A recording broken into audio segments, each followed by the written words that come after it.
Story of the day चे प्रायोजक आहेत MDH मसाले. MDH ने जेवण दरवेळी मजेदार. आरोग्य न्यूट्रिशन मिळे, बॉडी किती स्ट्रॉंग बने, कमी खाऊन पोट भरे, डायजेशनला नाही धोका. MDH सोया टीम अस्सल प्रोटीन. MDH.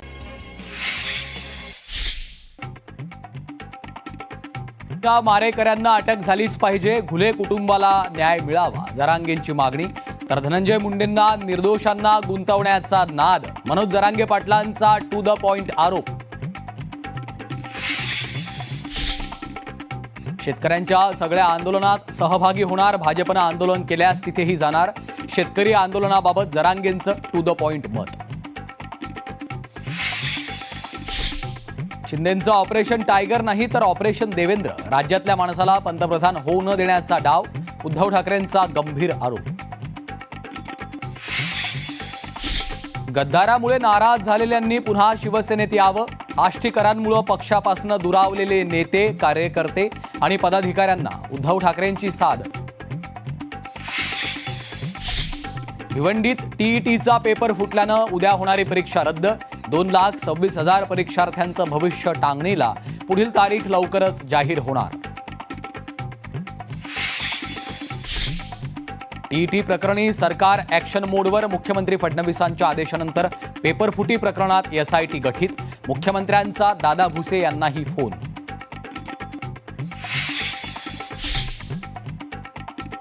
टीईटी पेपर फुटीवरनं विरोधकांचा सरकारवर हल्लाबोल, पेपर फुटतातच कसे, पेपर फुटीमागे सरकारचा हात, वडेट्टीवार अंबादास दानवेंचा आरोप. तर दोषींवर कठोरात कठोर कारवाई होईल, शिंदेंचं आश्वासन.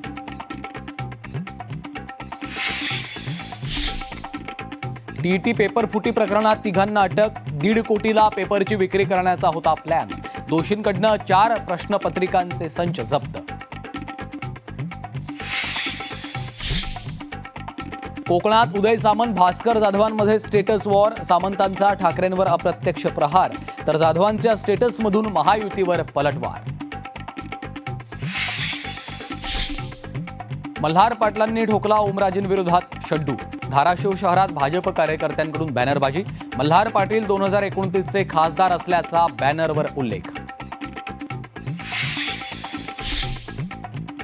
राजेश क्षीरसागरांनी खंडणी मागितल्याचा आरोप, ठाकरेंचे नेते रवी किरण इंगवलेंकडून व्हिडिओ शेअर, कंत्राटदाराकडे टक्केवारी मागत असल्याचाही आरोप, झी 24 तास व्हिडिओची पुष्टी करत नाही.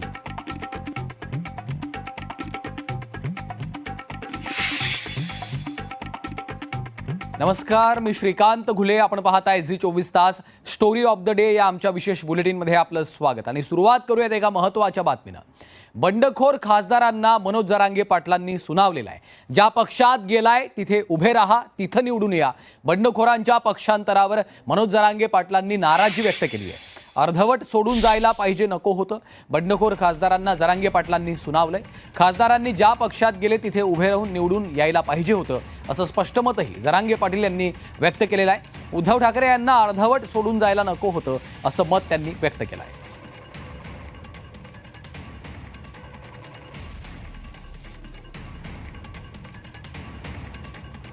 तर खासदारांच्या या पक्षांतरावर, खासदारांच्या या भूमिकेवर मनोज जरांगे पाटलांनी आपली टू द पॉइंट भूमिका मांडलेली आहे.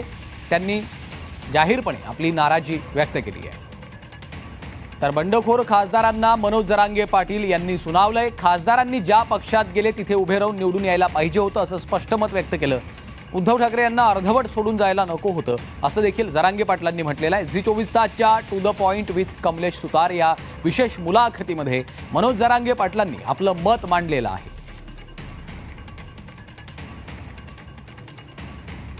नुकताच एक शिवसेना उद्धव बाळासाहेब ठाकरे पक्षामध्ये पुन्हा एकदा बंडखोरी झाली. तुम्हाला विचारण्याचं कारण म्हणजे त्यातले बहुतांश खासदार मराठवाड्यातले आहेत, म्हणजे धाराशिवचे आहेत, परभणीचे आहेत, हिंगोलीचे आहेत, तिकडचे खासदार त्याच्यात आहेत. कसं बघता या बंडखोरीकडे, या बंडाळीकडे तुमचं काय बघण्याचा दृष्टिकोन आहे मनोज जरांगे पाटलांचा? नाही, मी त्या राजकारणात पडत नाही दादा, कधीच पडत नाही. ते कोणकडं जाऊन काय हो, आमचं कुणीच नाही. आमचं म्हणजे जनतेचं, आता मराठा समाज म्हणून नाही म्हणत, जनतेचं कुणीच नाही. जे ते आपल्या सोयीने चाललेत. कोण कोणाचंही काही मेळ लागाना, काही ताळ लागाना, कोणी कोणाचं बसतंय, कोणी कोणाचं उठतंय, काही मेळ लागत नाही. परंतु असं व्हायला नको, असं व्हायला नाही पाहिजे. कधीच की निवडून आलाय न दुसरीकडे गेलाय असं नाही. तुम्ही जाऊ नका असं म्हणणं नाही. तुम्ही भाजपमध्ये जा, शिंदे साहेबाकडे जा, तुम्ही कोणाकडे जा. अरे इकडून लोक निवडून देतात आणि मग तुम्ही दुसरीकडेच निघून जाणार. त्याचे अर्थ वेगळे होते. उदाहरण द्यायचं ठरलं समजा तर तरचा विषय चाललाय. ते गेले का माझं दुःख नाही, नाराजी नाही. पण मला वाटतंय ते मी प्रखर बोलणार, मी सोडणार नाही बोलायचं. बिलकुल. असं अर्धवट कुणाला सोडून कधी गेलं नाही पाहिजे. कारण ते अजिबात नाही जायला पाहिजे. कारण तुम्ही भाजपचे आहेत, उद्या खासदार निवडून आले, तुम्ही जाताना काँग्रेसमध्ये, असं कसं चालत? तुम्ही शिवसेनेतून निवडून आले, तुम्ही जाणार इकडं राष्ट्रवादी, असं कसं चालत? तुम्ही असं नाही करायला नाही पाहिजे कधीच. तुम्ही तिकडून उभा राहा, तिकडं जा आणि निवडून या, काही अडचण नाही आहे. पण असं धोके देऊन जायला नाही पाहिजे. हे माझं वैयक्तिक मत आहे. याच्यात काय म्हणजे शिंदे साहेबाकडे गेले म्हणून काय माझं ही नाही. शिंदे साहेबाचं माझं मित्रत्व आहे, त्याचं काही अडचण नाही आहे. पण काय होतं ते सांगतो तुम्हाला. समजा उदाहरणार्थ त्यावेळेस आता आम्ही म्हणलो भाजपचं एक बी खासदार निवडून नाही येऊन द्यायचं. नाही आले समजा, सगळे पडले. आता उद्या फडणवीस साहेब काय म्हणते, जरा पाटले तुम्ही किती का पाडा आमची, तुम्ही निवडून दिलेच आम्ही आमच्याकडे आणून, काय आमच्या मरमरीला अर्थ राहिला जनतेच्या आणि आमच्या? समजा उदाहरणार्थ त्याच्यापेक्षा ते भाजपचे निवडून आले चांगले नाही का? मग अशी मनस्थिती लोकांची होती. मी जिथला हे लय भयानक सांगायला लागलोय. कारण लोकांचा रोष, शेतकऱ्यांचा रोष, समजा सरकारविषयी किंवा महाविकास आघाडीविषयी, आणि लोकांनी आम्ही आणले कातू निवडून, चाल भाजपचे पुरे पाडायचे खासदार, एक नाही येऊन द्यायचा, आणि पाडले पुरे. जवळपास 29 ते 31 खासदार पाडले समजा आम्ही भाजपचे. आणि जाहीर आहे ते, काय आता खरं खोटं सांगायची काय गरज नाही, पाडले आम्ही.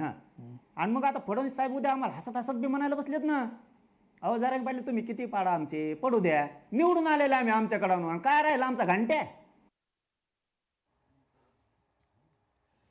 मनोज जरांगे पाटलांनी या 6 फुटीर खासदारांवर टीका केल्याच्या नंतर आम्ही स्वतः या 6 खासदारांना संपर्क केला, मात्र त्यांनी यावर काहीही बोलण्यास नकार दिलेला आहे. त्यांनी कुठलीही प्रतिक्रिया द्यायला देखील नकार दिलेला आहे. दुसरीकडे विलास घुले यांच्या मारेकऱ्यांना अटक झालीच पाहिजे, घुले कुटुंबाला न्याय मिळावा अशी देखील टू द पॉइंट मागणी मनोज जरांगे पाटलांनी झी 24 तासच्या to the point with Kamlesh Sutar या विशेष मुलाखतीमध्ये केली आहे. परळी पॅटर्न केजमध्ये राबवू नये, सोनवणेंच्या मुलाला विनाकारण गुंतवू नका, सोनवणे चौकशीसाठी तयार झालेत असंही जरांगेंनी म्हटलंय. दरम्यान धनंजय मुंडे यांना निर्दोषांना गुंतवण्याचा नाद आहे असा देखील टू द पॉइंट आरोप मनोज जरांगे यांनी केला आहे.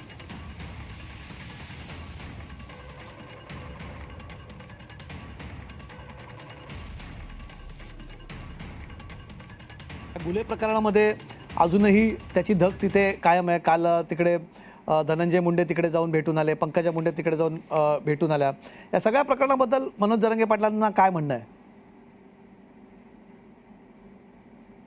नाही ते लेकराला, हे बघा मी परवाही सांगितलं, आपल्या चॅनलवाले आले होते त्यावेळेसही सांगितलं मी की ते गुलेचं ते लेकरू शेवटी मेलं आहे, त्याला न्याय मिळाला पाहिजे या भूमिकेत आम्ही त्यांच्यासारखे नाही वागणार. त्यांच्यासारखे म्हणजे परळी पॅटर्नसारखे, धन्यासारखं नाही वागणार मी कधीच, आयुष्यात नाही वागणार. कारण लेकरू आहे, कुणाचं तरी लेकरू गेलं आहे, कुणाचं तरी आईबापाचं पोटचा गोळा गेला आहे. त्यामुळं ज्यांनी केलं आहे त्यांना शिक्षा 100% झालीच पाहिजे. त्याला अटकसुद्धा सगळ्यांना त्यांना झालीच पाहिजे. त्या लेकराला न्याय मिळालाच पाहिजे. आम्ही यांच्यासारखे खून करून नाही केले म्हणणारे नाही आहेत, आंदोलनं करणारे नाही आहेत. त्याच्यामध्ये थेट खासदारांच्या पुत्राचं नाव त्याच्यात येत आहे. तुम्ही स्वतः उल्लेख केला, बजरंग सोनवणेंच्या मुलाचे त्याच्यामध्ये नाव येत आहेत. अहो ते बजरंग बाप्पा सोनवणे ते खानदानी आहे. त्यांनी खंबीरपणानं सांगितलं माझं पोरगं चुकीचं असेल तर आम्ही समर्थनच करणार नाहीत. जाहीरपणानं सांगितलं त्या माणसानं. मराठी तसे नाहीत, पण विनाकार गुतू नका तू, तुला ती नाद आहे, त्याला ते नाद आहे. खोटे करायचे, खोटे गुन्हे दाखल करायचे, त्यांनी 30-35 वर्ष हेच केलेलं आहे. तर शेतकरी आंदोलनाबाबत जरांगेंनी टू द पॉइंट मत व्यक्त केलंय. शेतकऱ्यांच्या सर्व आंदोलनामध्ये सहभागी होणार, जर भाजपनं देखील शेतकऱ्यांसाठी आंदोलन केलं तर तिथं देखील जाणार असं जरांगेंनी स्पष्ट केलंय. पक्ष म्हणून नाही तर शेतकऱ्यांसाठी जाणार असल्याचं जरांगे पाटलांनी सांगितलंय. झी 24 तासच्या to the point with Kamlesh Sutar या विशेष मुलाखतीमध्ये जरांगेंनी आपली भूमिका स्पष्ट केली आहे.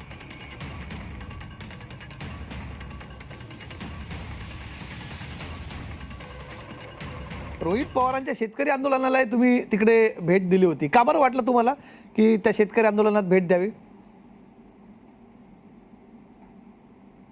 मी बच्चेकडोच्या पण आंदोलनाला गेलो होतो. जी जी जी. आणि त्यांच्या पण गेलो, कोणाच्या पण जातो. का पण आपण का जाऊ नये?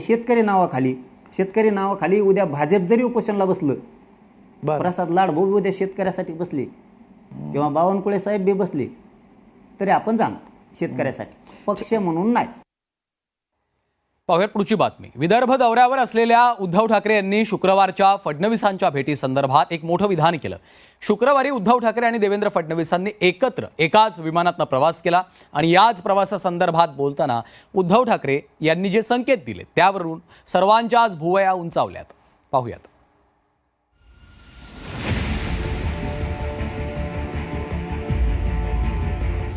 विमानात आमच्यात उच्चस्तरीय भेट झाली.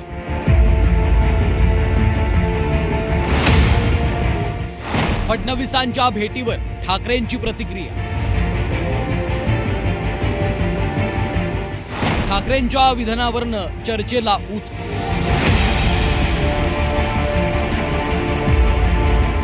विमानापेक्षा इमान महत्वाचं, शिंदेंचा टोला. आमची आणि मुख्यमंत्र्यांची विमानामध्ये उच्चस्तरीय चर्चा झाली. कालच्या बैठकीचा वृत्तांत किंवा जे काही ठरलं ते येत्या काही दिवसात कळेल. देवेंद्र फडणवीसांसोबत एकत्र विमान प्रवास केल्याच्या नंतर उद्धव ठाकरेंनी दिलेली ही प्रतिक्रिया. खरं तर एकमेकांचे विरोधक असलेल्या ठाकरे फडणवीसांच्या एकत्र विमान प्रवासानं सर्वांच्याच भुवया उंचावल्या होत्या.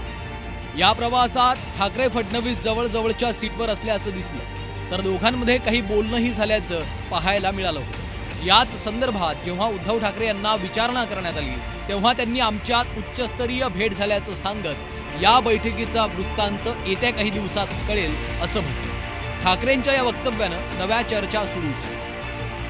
आमची आणि मुख्यमंत्र्यांची विमानामध्ये उच्चस्तरीय चर्चा झाली.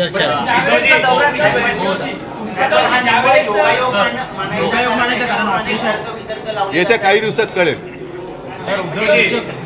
येत्या आमच्या कालच्या बैठकीचा वृत्तांत किंवा जे काही ठरलं ते येत्या काही दिवसात कळेल.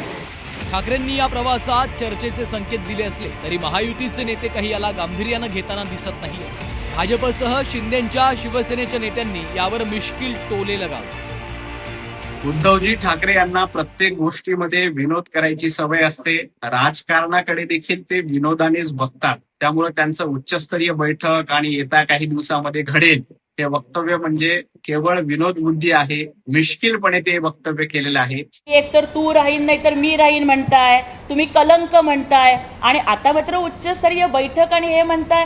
तर याचं उत्तर त्यांनी द्यावं की काय आहे बाबा, ऐसी मजबुरी क्या है की तुम्हाला या बैठका कराव्या लागतात. एकाच विमानातून कुणी प्रवास करणं, एकमेकांशी बोलणं किंवा संवाद साधणं, मला वाटतं हे महाराष्ट्राची राजकीय संस्कृतीच अशी आहे ना की कुणी कुणाशी बोललं म्हणून काही तिथे लगेच काही गोष्टी चाललेल्या असतात असं नाही. परंतु आता उद्धव ठाकरेंच्याकडे दुसरंच काही राहिलेलं नाहीये, त्यामुळे ते अशा पद्धतीच्या कंड्या पिकवतायत असं मला वाटतं.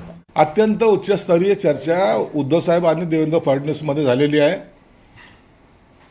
त्यांनी हेही सांगितलं की उद्धवजी जर ऐकलं असतं तर मी तुमच्या मातोश्रीला आलो असतो, परंतु तुम्ही न ऐकल्यामुळं आता मला मातोश्रीला येणं बंद झालं, मला मच्छी खाणं बंद झालं. अशा काहीतरी गप्पा त्यांच्या झाल्या असाव्यात, म्हणून आम्ही त्याच्याकडे जास्त गांभीर्याने पाहत नाही.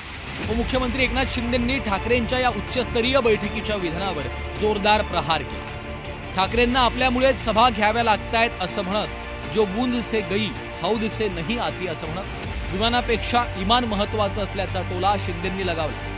तर देवेंद्रजी हुशार असून त्यांना कपटी मित्र काय असतो ते 2019 मध्ये समजलं असं शिंदेंनी म्हटलं. विमानापेक्षा इमान महत्वाचं असतं आणि त्यामुळे 2019ला जी बेईमानी केली महाराष्ट्रातल्या जनतेने, एकाच विमानाचा प्रवास करायचं तिकीट दिलं होतं, परंतु त्यांनी काँग्रेसच्या बुडत्या झाडामधून प्रवास सुरू केला.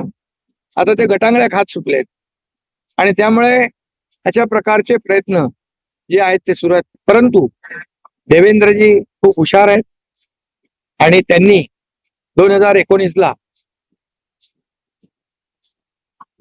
कपटी मित्र किती घातक असतो हे पाहिलेलं आहे. एकंदरीतच नागपूर विमान प्रवासात मुख्यमंत्री देवेंद्र फडणवीस आणि उद्धव ठाकरे सोबत दिसल्यानं सर्वांच्याच भुवया उंचावल्या होत्या. आता ठाकरेंनी या दरम्यान उच्चस्तरीय बैठक झाल्याचं वक्तव्य करत नवीच चर्चा सुरू केली. त्यामुळं ठाकरेंनी सांगितल्याप्रमाणे खरंच अशी काही बैठक झाली का आणि या बैठकीचा वृत्तांत कधी समोर येणार याकडे सर्वांचं लक्ष लागलं. ब्युरो रिपोर्ट, झी 24 तास. ठाकरेंची साथ सोडत खासदार ओमराजे निंबाळकर यांनी शिंदेंच्या शिवसेनेत प्रवेश केल्याच्या नंतर धाराशिवच्या राजकारणात एक नवं समीकरण तयार झालं. एका बाजूला उद्धव ठाकरे यांच्या दौऱ्याच्या पार्श्वभूमीवर शिवसैनिक ओमराजे यांच्या विरोधात आक्रमक झालेत, तर दुसऱ्या बाजूला भाजपकडनं आमदार राणा जगजितसिंह पाटील यांचे पुत्र मल्हार पाटील यांचे भावी खासदार असे बॅनर्स झळकलेले आहेत. त्यामुळं ओमराजे निंबाळकर यांची विरोधकांसह मित्रपक्षांकडनं देखील कोंडी होत असल्याचं चित्र दिसतंय. पाहूयात.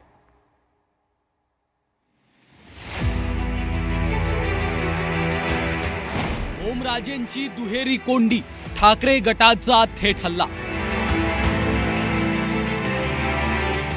ओमराजेंसमोर मित्र की मित्र पक्ष प्रतिस्पर्धी? भावी खासदारच्या बॅनरनं राजकीय चर्चांना उधाण.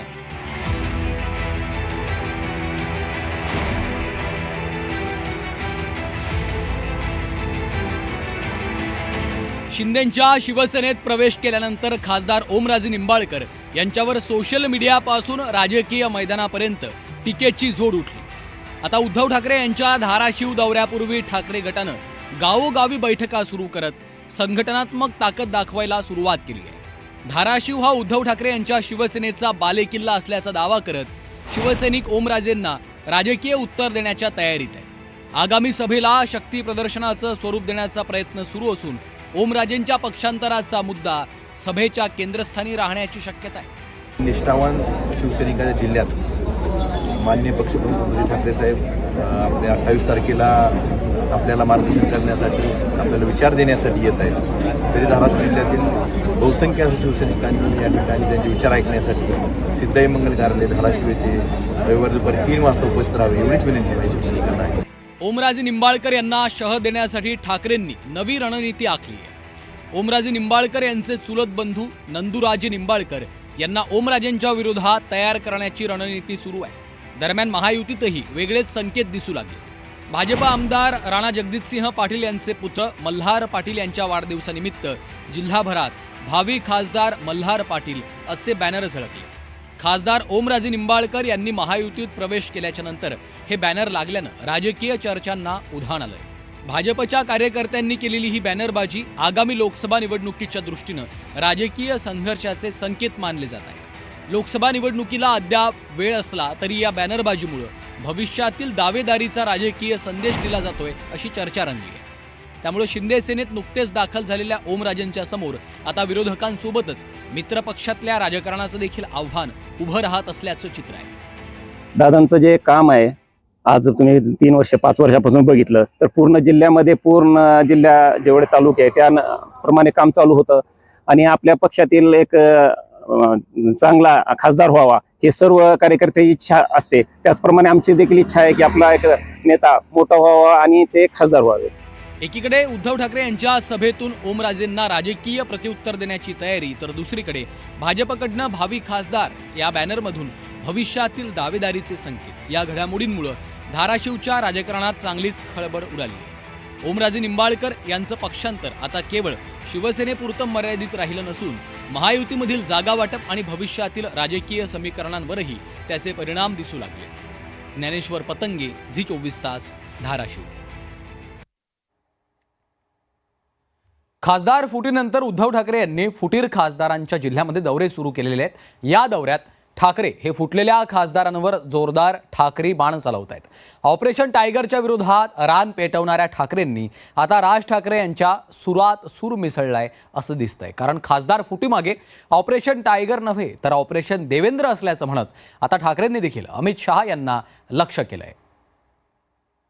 म्हणजे वरती केंद्रामध्ये काय नेमकं राजकारण सुरू आहे आणि 2029ची ही अमित शहा स्वतःची तयारी करतायत. हे ऑपरेशन टायगर नाहीये, मला शंका येते ऑपरेशन देवेंद्र आहे. ऑपरेशन टायगर नव्हे, ऑपरेशन देवेंद्र. हे देवेंद्र फडणवीसांविरोधातलं ऑपरेशन. उद्धव ठाकरेंचा अमित शहांवर निशाणा.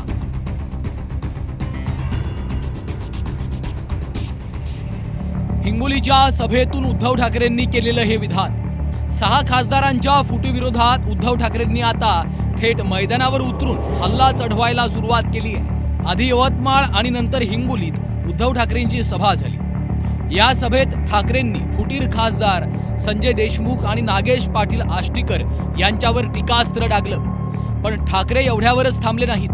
ठाकरेंनी ऑपरेशन टायगरची खिल्ली उडवत हे ऑपरेशन टायगर नव्हे तर ऑपरेशन देवेंद्र असल्याचा आरोप केला आहे. जिथे काही भविष्य नाहीये, भवितव्य नाहीये, म्हणजे मिंदेचं भवितव्य शून्य आहे. काम संपलं की मिंदेला सुद्धा कचऱ्याच्या टोपलीत टाकणार आहेत, हे लिहून ठेवा तुम्ही.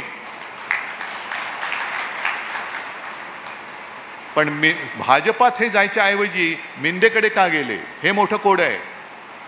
का भाजपात का नाही गेले? की हे जे म्हणतात ना ऑपरेशन काय टायगर, अरे टायगरवरती कोण ऑपरेशन करू शकत नाही. एक पंजा मारला ना तुमचं सगळे आतडी बाहेर येतील. हे ऑपरेशन टायगर नाहीये.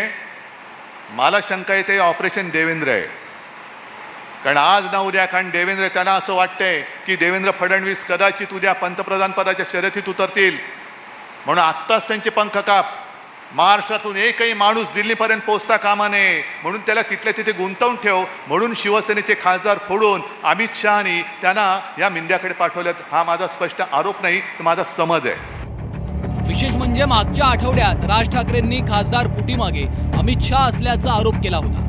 तोच धागा आता उद्धव ठाकरेंनी पकडलाय. त्यामुळं ठाकरे बंधूंचे सुरात सूर मिसळल्याचं पाहायला मिळतंय. खासदार फुटले. परवा दिवशी माझ्याकडे पत्रकार आले होते. त्यांना मी 1 मार्काचा प्रश्न, मी म्हटलं माझा 1 मार्काचा प्रश्न आहे, मला 1 मार्काचं उत्तर द्या.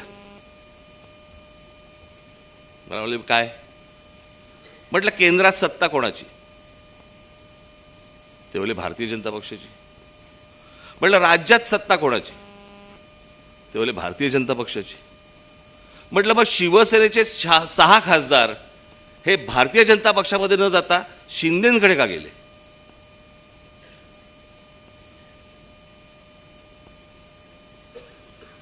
म्हणजे वरती केंद्रामध्ये काय नेमकं राजकारण सुरू आहे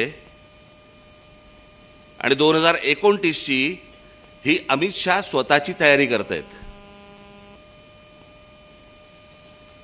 आणि त्याच्यामुळे भाजपमध्ये तर असतील, जर विरोध करणारे असतील तर बाकीचे जे सगळे गट आहेत ते बरोबर असलेले बरे. याच्यासाठीची नाही तर 6 भाजपमध्ये जाऊ शकले असते. फुटीर खासदारांच्या जिल्ह्यात जाऊन उद्धव ठाकरे 6 खासदारांना लक्ष करतात. यात एकनाथ शिंदेही ठाकरेंच्या निशाण्यावर आहेत. पण आता ठाकरेंनी खासदार फुटीचे धागे दोरे थेट अमित शहांशी जोडत भाजपलाही टार्गेट करायला सुरुवात केली आहे. त्यामुळं ठाकरे बंधूंच्या या रणनीतीला भाजप कसं प्रत्युत्तर देतं हे पाहणं महत्त्वाचं ठरणार आहे. ब्युरो रिपोर्ट, झी 24 तास. राज्याच्या राजकारणामध्ये सध्या स्टेटस वॉर रंगलेला आहे. सोशल मीडियावरील व्हॉट्सअप स्टेटसच्या माध्यमातून नेत्यांनी एकमेकांवर निशाणा साधायला सुरुवात केली आहे. कोकणातील 2 दिग्गज नेते, राज्याचे उद्योगमंत्री उदय सामंत आणि शिवसेनेचे नेते भास्कर जाधव यांच्या सोशल मीडियावरील स्टेटसमुळे सध्या राजकीय वर्तुळामध्ये उलटसुलट चर्चा सुरू झालेल्या आहेत. नेमकं सामंत आणि जाधव यांच्यामध्ये हे स्टेटस वॉर कसं रंगलेलं आहे पाहूयात.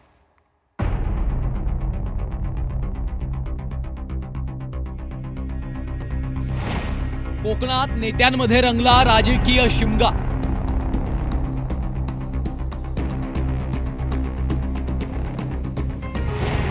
Uday Samant Bhaskar जाधवांमध्ये status war.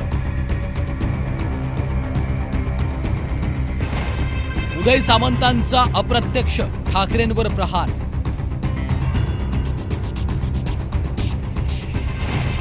जाधवांच्या स्टेटसमधून महायुतीवर पलटवार.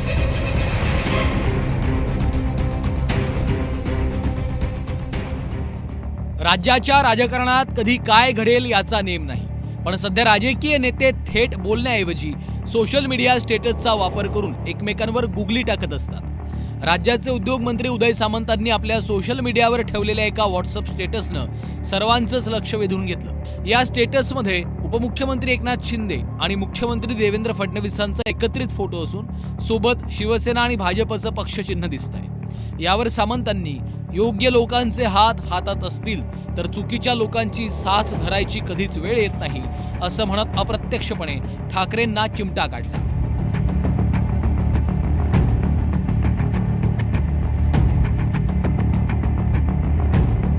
उदय सामंतांच्या या सूचक पोस्टमुळं राजकीय वर्तुळात चर्चांना उधाण आलं. सध्याच्या राजकीय घडामोडींच्या पार्श्वभूमीवर उदय सामंतांनी थेट महाविकास आघाडीला किंवा विरोधकांना लक्ष करण्यासाठीच हे स्टेटस ठेवलं आहे का, अशी चर्चा आता रंगू लागली आहे. मंत्री उदय सामंत हे गेले अनेक वर्ष राजकारणामध्ये आहेत. माझे समवयस्क आहेत. ते राष्ट्रवादी, शिवसेना, उभाटा आणि मग शिवसेना असा प्रवास केला. गुवाहाटीच्या त्यावेळच्या त्या उठावामध्ये जर शेवटच्या क्षणाला जर का त्यांना आमच्या फडणवीस साहेबांचा फोन आला नसता तर ते कदाचित ह्या ठिकाणी नसते. देवेंद्र फडणवीसांनी त्यांना सांगितल्यामुळे ते आज या महायुतीमध्ये आहेत आणि त्यांनी योग्य व्यक्तीचा हात धरलेला आहे आणि म्हणून ते आज मंत्री आहेत. उदय सामंतांचं स्टेटस चर्चेत असतानाच दुसरीकडे कोकणातील ठाकरेंची बुलंद तोफ असलेल्या भास्कर जाधवांच्या स्टेटसनेही खळबळ उडवली आहे. भास्कर जाधवांनी आपल्या स्टेटसवर 1967 मधल्या गाजलेल्या उपकार चित्रपटातील एका गाण्याचा व्हिडिओ शेअर केलाय, ज्याचे बोल देते हैं भगवान को धोखा तो इंसानों को क्या छोडेंगे, कसमे वादे प्यार वफा सब बातें है बातों का क्या असे आहेत.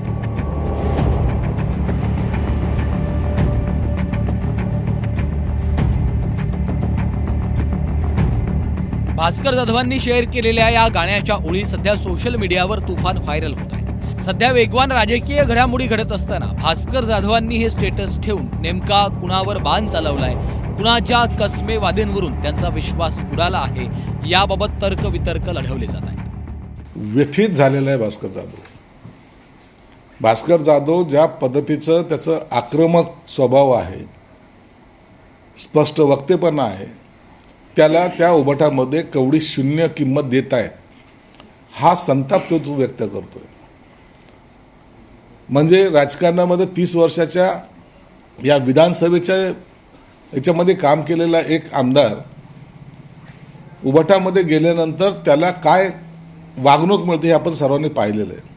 म्हणून मला वाटतं तर भास्कर जाधवांनी आता आपला मार्ग हा शोधला पाहिजे. राजकारणामध्ये शब्दांपेक्षा इशाऱ्यांना जास्त महत्त्व असतं आणि कोकणातील या दोन बड्या नेत्यांनी सोशल मीडिया स्टेटसच्या माध्यमातून दिलेले हे इशारे सध्या बरंच काही सांगून जात आहेत. उदय सामंत याच्या स्टेटसवरून महायुतीची घट्ट पकड अधोरेखित होत असताना भास्कर जाधवांच्या कसमे वादे या गाण्यामुळे विरोधकांच्या गोटात नक्की काय चाललंय असे अनेक प्रश्न निर्माण झाले आहेत. आता या स्टेटस वॉरचे पडसाद येणाऱ्या काळात प्रत्यक्ष राजकारणात कसे उमटतात हे पाहणे महत्त्वाचं ठरेल. रवींद्र कोकाटे, झी मीडिया, रत्नागिरी. एक व्यक्ती काय बदल घडवू शकते याचा साक्षात्कार सध्या महाराष्ट्राला तुकाराम मुंढे यांच्या रूपानं पाहायला मिळतोय. मुंढेंनी अन्न व औषध प्रशासनाच्या आयुक्त पदाची जबाबदारी स्वीकारल्याच्या नंतर महिनाभरात या विभागानं दमदार कामगिरी केल्याचं समोर आलेलं आहे. मुंढे येण्यापूर्वी मनुष्यबळ अपुरं असल्याचं सांगत महिनाभरात 1-2 कारवाया करणाऱ्या अन्न व औषध प्रशासन विभागानं मुंढेंच्या आगमनानंतर कात टाकली आहे.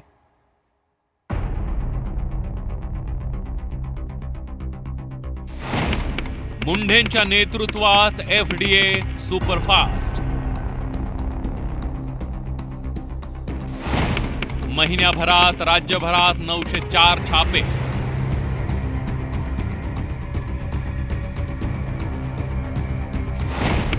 $34,66,00,000 माल जप्त.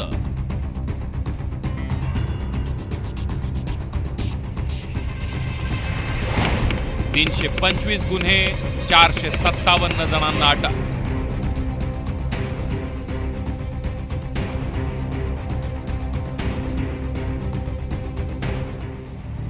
हे फक्त अन्न व औषध प्रशासनाच्या कारवाईचे आकडे नाहीये, तर ही तुकाराम मुंढेंच्या नेतृत्वात एखादा विभाग कसा 100% बदलतो त्याचा पुरावा आहे.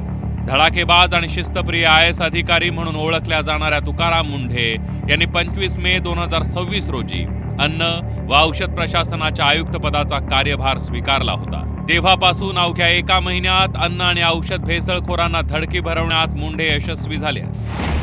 अन्न व औषध प्रशासनानं 25 मे ते 24 जून या कालावधीमध्ये 904 छापे टाकले, म्हणजेच सरासरी दररोज 30 छापे टाकण्यात आले.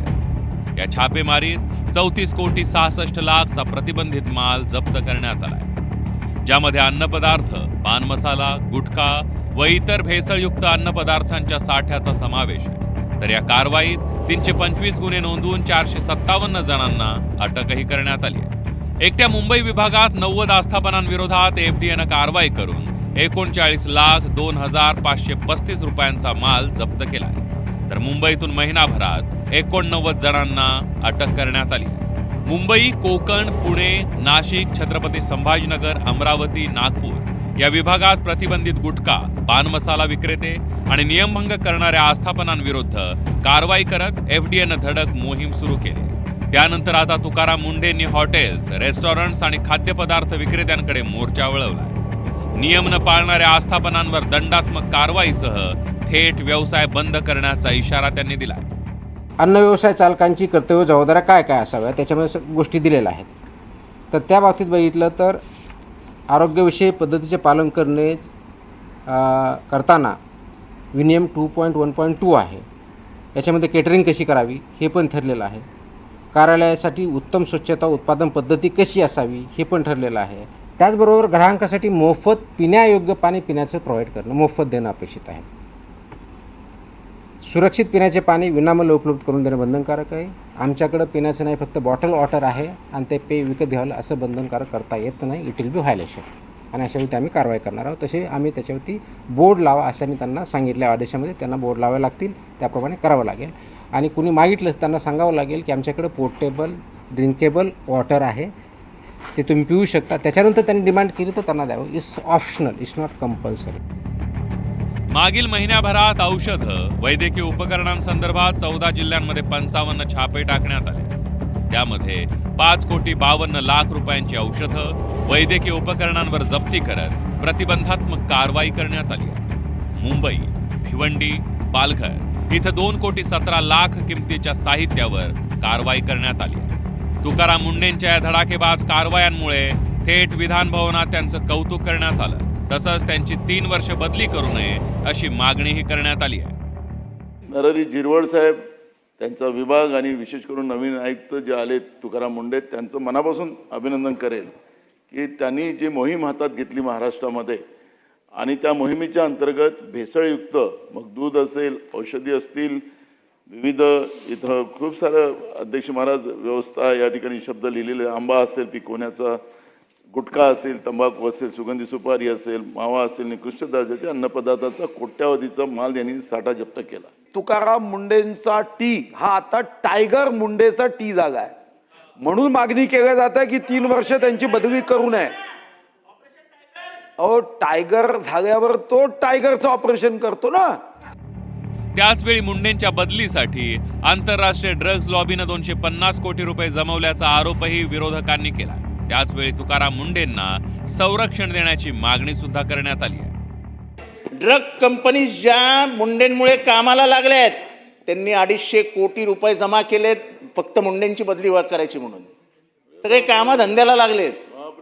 हे सगळे लॉबीज आहेत. इंटरनॅशनल ड्रग लॉबी कामाला लागली आहे. अध्यक्ष 250 कोटी रुपये तयार केलेत. 250 कोटी रुपये. मला तर वाटतं ह्यांचा राजीनामा पडायचा आहे जर हे जास्त, म्हणजे आता मला आतमधल्या काय माहिती आहे पण ते मी याच्यात नाही आणू शकत. माननीय नरहरीराव झिरवळ साहेब असतील यांनी खूप मोठ्या पद्धतीनं या संपूर्ण विषयामध्ये हात घातला. अध्यक्ष महाराज यांच्या जीवाचं मी प्रश्न विचारतो, यांच्या जीवाचं बरं वाईट होऊ शकतो. अध्यक्ष महाराज यांना सोशल मीडियावरती जीवाला धमक्या येऊ लागल्या. अध्यक्ष महाराज यांना खतम करू, यांना मारून टाकू, तर यांना आपण संरक्षण देणार आहेत का? अध्यक्ष महाराज कर्मचाऱ्याच्या बाबतीमध्ये जो काही राज्यामध्ये कर्मचारी नाहीत अध्यक्ष महाराज त्या बाबतीत ती भरती केल्या जाईल का? एकंदरीतच तुकाराम मुंढे यांच्या धडक कारवाईमुळे राज्यातील भेसळखोर धास्तावले. त्यामुळे कधी नव्हे ते भेसळयुक्त दूध, पनीर आणि खाद्यपदार्थ बाजारातून हद्दपार झाल्याचं दिसतंय. मुंढेंचा झंझावात असाच सुरू राहिला तर 3 वर्षात राज्यातील जनतेच्या आयुष्यातून भेसळ हा शब्द हद्दपार होईल. त्यामुळे लोकांसाठी तरी तुकाराम मुंढेंची या विभागातून बदली केली जाऊ नये हीच अपेक्षा. ब्युरो रिपोर्ट, झी 24 तास. जून महिना संपत आला तरी वरुण राजानं नाशिक जिल्ह्याकडे पाठ फिरवली आहे. पावसाअभावी जिल्ह्यातील मोठ्या आणि मध्यम धरणांमधील पाणी साठ्याने तळ गाठलेला आहे. परिणामी पाणीदार म्हणवला जाणारा नाशिक जिल्हा आता भीषण पाणी टंचाईच्या छायेमध्ये आला आहे. जिल्ह्यात सध्या केवळ 19.93% म्हणजेच जेमतेम 20% इतकाच पाणीसाठा शिल्लक आहे. त्यामुळं चिंतेचे ढग गडद झालेत. या भीषण परिस्थितीवर प्रशासनानं पावलं उचलायला सुरुवात केली आहे. पाहूयात. नाशिक जिल्ह्याची जीवनवाहिनी समजली जाणारी धरणं आज कोरडी पडण्याच्या मार्गावर आहे. दरवर्षी या काळात ओसंडून वाहणाऱ्या गोदावरी आणि गिरणा नदी खोऱ्यातील धरणांमध्ये यंदा पाण्याचा थेंब थेंब गोळा करण्याची वेळ आली आहे. सरकारी आकडेवारीनुसार जिल्ह्यातील एकूण 26 मोठ्या आणि मध्यम प्रकल्पांमध्ये आजच्या घडीला फक्त 19.93% उपयुक्त पाणीसाठा शिल्लक आहे. 12 धरणांमध्ये 10% कमी साठा आहे, तर 6 धरणांमध्ये जवळपास 0% पाणी आहे. गेल्या वर्षी याच काळात धरणांमध्ये 40%हून अधिक पाणी होतं. मात्र यंदा पावसानं दिलेल्या ओढीनं परिस्थिती हाताबाहेर गेली आहे. जिल्ह्यात 7 मोठे आणि 19 मध्यम प्रकल्प मिळून 26 धरणं आहेत. या धरणात सध्याचा उपलब्ध पाणीसाठा केवळ 19.93% एवढाच उरलाय. नाशिकला पाणी पुरवठा करणाऱ्या गंगापूर धरण समूहात 36.5% पाणी सध्या उपलब्ध आहे. पालखेड धरण समूहात सध्या केवळ 12.48% पाणीसाठा शिल्लक आहे, तर गिरणा धरण समूहात अवघ्या 19% उपलब्ध पाणीसाठा आहे. आमचा येवला तालुका हा दुष्काळग्रस्त तालुका आहे. या तालुक्यामध्ये कुठले वेगळे सिंचनाचे साधनं नसल्या कारणाने आम्ही ज्या टोमॅटोच्या पूर्व तयाऱ्या अक्षरशः पेपर टाकणे असेल, ड्रिप पसरणे, सगळं तयाऱ्या करून बसले. काहींनी लागवडी पण थोड्याफार पाण्यावरती केलेल्या होत्या, परंतु ते टोमॅटो अक्षरशः जळून गेलेले आहे. आपण जर परिस्थिती बघितली तर खूप वाईट परिस्थिती या परिसरामध्ये झालेली आहे. पाण्याच्या याच भीषण टंचाईमुळे ग्रामीण भागात हाहाकार उडाला. पाण्यासाठी महिलांना मैलोमैल भटकंती करावी लागते. मात्र नागरिकांची ही पाण्यासाठीची वणवण थांबवण्यासाठी कुठल्याही भागात पाण्याची टंचाई भासू नये यासाठी जिल्हा प्रशासनानं आता कंबर कसली आहे. ज्या ज्या भागात पाण्याची तीव्र टंचाई जाणवतीये तिथं कोणताही विलंब न करता तात्काळ टँकरद्वारे पाणी पुरवठा सुरू करण्याचे आदेश देण्यात आले. टँकरांची ज्या ज्या ठिकाणी गरज पडत असेल तर ते म्हणजे कुठलेही इतर विचार न करता ताबडतोब टँकर सुरू करण्यात आलेली आहे. आपण प्रत्येक ठिकाणी गांभीर्यपूर्वक त्याच्यावर लक्ष देण्यात आलेलं आहे. पाणी नसण्याची तक्रार येऊ नये याच्यासाठी प्रत्येक तालुक्यामध्ये कंटिन्युअस याची फॉलोअप घेण्यात चालू आहे. प्रत्येक ग्रामपंचायत जो आपल्या टंचाई आराखड्यामध्ये होते त्यांच्या पण वेळोवेळी बैठका त्याच्यामध्ये घेण्यात येत आहे, जेणेकरून पाणीची अडचण कधी येऊ नये याच्यासाठी विशेष दक्षता घेण्यात येत आहे. प्रशासनाकडून केवळ टँकर भर न देता भविष्यातील नियोजनासाठी ग्रामपंचायत पातळीवर सातत्यानं बैठका घेतल्या जात आहेत. जिल्ह्यात पाणी टंचाई आराखड्याची कडक अंमलबजावणी सुरू असून पाण्याचा अपव्यय टाळण्याचं आवाहन केलं जात आहे. परिस्थिती गंभीर असली तरी प्रशासन प्रत्येक नागरिकापर्यंत पाणी पोहोचवण्याचे प्रयत्न करत आहे. पाणी टंचाईचं ऋषचक्र सोडवण्यासाठी आता सर्वांनाच वरुण राजाच्या आगमनाचे वेध लागलेत. योगेश खरे, झी 24 तास, नाशिक. विठू माऊलीच्या गजरात पंढरपूरकडे निघणाऱ्या संत निवृत्तीनाथ महाराजांच्या पालखी सोहळ्याची तयारी आता अंतिम टप्प्यामध्ये आली आहे. मात्र यंदा या पालखी सोहळ्याचा रथ हा असुरक्षिततेच्या सावटाखाली आहे. गेल्या काही दिवसात चांदीच्या किमती गगनाला भिडल्यात. नाथांच्या रथावर तब्बल 1 क्विंटलपेक्षा अधिक चांदी आहे. त्यामुळे सुरक्षेचा प्रश्न निर्माण झाला आहे. संस्थान आणि वारकऱ्यांनी प्रशासनाकडे कडेकोट पोलीस बंदोबस्ताची मागणी केली आहे. विठू माऊलीचा गजर, टाळ मृदंगाचा ताल आणि पंढरीची वाट चालणारी पावलं. या आषाढी वारीचे अवघ्या महाराष्ट्राला वेध लागले. येत्या 29 जूनला संत निवृत्तीनाथ महाराजांची पालखी त्र्यंबकेश्वरहून पंढरपूरकडे प्रस्थान ठेवणार आहे. यंदाच्या या पालखी सोहळ्याचं मुख्य आकर्षण असलेला निवृत्तीनाथांचा रथ पूर्णपणे सज्ज झालाय. मात्र आता याच रथाच्या सुरक्षेचा प्रश्न आता ऐरणीवर आलाय. कारण हा रथ चांदीचा आहे. आजच्या बाजारभावानुसार या ऐतिहासिक रथावर मढवलेल्या चांदीची किंमत तब्बल 4 ते 5 कोटी रुपयांच्या घरात आहे. रथावर 1 क्विंटलपेक्षा जास्त चांदी आणि चांदीची पालखी आणि पादुका आहेत. सध्या चांदीच्या किमती गगनाला भिडल्यात. त्यामुळे हा रथ आता चोरांच्या आणि समाजकंटकांच्या निशाण्यावर येण्याची भीती आहे. रथाच्या रक्षणासाठी साध्या वेशातले पोलीस, गणवेशातले कर्मचारी, महिला पोलीस आणि थेट कमांडो तैनात करावेत अशी मागणी जोर धरू लागली आहे. रथाच्या सुरक्षेसंबंधाने प्रतिवर्षी आपल्याला पोलीस बंदोबस्त मिळत असतो आणि ह्याही वर्षी आपण कमांडोची मागणी केली. आता चांदीचे भाव वाढल्यामुळे रथाची किंमत वाढलेली आहे. रथ दुरुस्त केला आहे, रथाला GPS सिस्टम केली आहे आणि रथाला एकदम चांगल्या उत्तम दर्जाचे CCTV कॅमेरे आपण यावेळेस बसवलेले आहेत. हो, सुरक्षेच्या व्यवस्थापनातून ते आहेत आणि आपले सुद्धा संस्थांचे स्वयंसेवक स्वतः नेहमी प्रतिवर्षी असतात. यावर्षी पण आपण ते स्वयंसेवक आहेत. काही गोपनीय पद्धतीने रथावर देखरेख करण्यासाठी आपण स्वयंसेवक परत नेमणार आहोत. या ऐतिहासिक मौल्यवान रथाची यंदा विशेष डागडुजी आणि दुरुस्ती केली आहे. सागवान लाकडाच्या मुख्य रथावर उत्कृष्ट असं चांदीचं नक्षीकाम आहे. गतवर्षीचे काही अनुभव लक्षात घेता संस्थांनं सुरक्षेसाठी थेट पोलिसांकडे मागणी केली आहे. चांदीचा रथ आहे तो आता काही कोटी रुपयांचा आहे, कारण त्याला जो चांदीचा मुलामा पत्रा लावलेला आहे. तर आमच्या अशा अपेक्षा आहे की शासनाकडनं सुरक्षेच्या दृष्टिकोनातून एक कमांडो 1-2 किंवा शस्त्रधारी त्या रथाबरोबर 2 शिपाई असावेत, ज्यायोगे एक भीती राहते, चोरांना भीती राहावी, सज्जनांना भीती राहण्याचं काही आवश्यकताच नाही आहे. आणि ही सज्जनांची यात्रा आहे, पण तरी आजची परिस्थिती पाहता अशा प्रकारच्या सुरक्षेची आवश्यकता वाटते. पालखी मार्गावर ज्या ठिकाणी मुक्काम असेल तिथे पोलिसांची एक स्वतंत्र तुकडी 24 तास तैनात राहणार आहे. रथाच्या पुढे आणि मागे पोलिसांचं वाहन आणि कर्मचाऱ्यांचा ताफा असणार आहे. तसंच गर्दीचं नियोजन करण्यासाठी वाहतूक शाखेची विशेष मदत सुद्धा घेतली जाणार आहे. विविध प्रकारचे नियोजन या ठिकाणी करण्यात आलेले आहे. त्र्यंबकेश्वर शहरामध्ये आणि नाशिक त्र्यंबकेश्वर रस्त्यावर आज रस्त्याचं काम त्या ठिकाणी चालू असल्यामुळे त्या ठिकाणी ट्रॅफिकची काय अडचण येऊ शकते, तो ट्रॅफिक डायव्हर्जन प्लॅन ते पोलीस विभागाने त्याच्यामध्ये नियोजन करण्यात आलेलं आहे. काही ठिकाणी अतिक्रमण काढण्याची वेळ आली आहे नाशिक शहरामध्ये, ते पण काढण्यात आलेली आहे आणि त्याच्यासोबत पूर्ण सुरक्षेच्या अनुषंगाने याच्यामध्ये कुठल्याही प्रकारचे वारकरीला त्रास होऊ नये, तर ज्या ज्या ठिकाणी मुक्कामचं ठिकाण आहे त्याची पूर्वतयारी पण करण्यात आलेली आहे. एकंदरीत भक्तीच्या महासागरात यंदा विठ्ठल भाविक आणि पालखी सोहळ्याच्या सुरक्षेसाठी पोलिसांचा खडा पहारा असणार आहे. त्या सुरक्षा कड्यातून 29 जूनला निवृत्तीनाथ महाराजांचा हा चांदीचा रथ पंढरीच्या दिशेनं कूच करेल. योगेश खरे, झी 24 तास, नाशिक.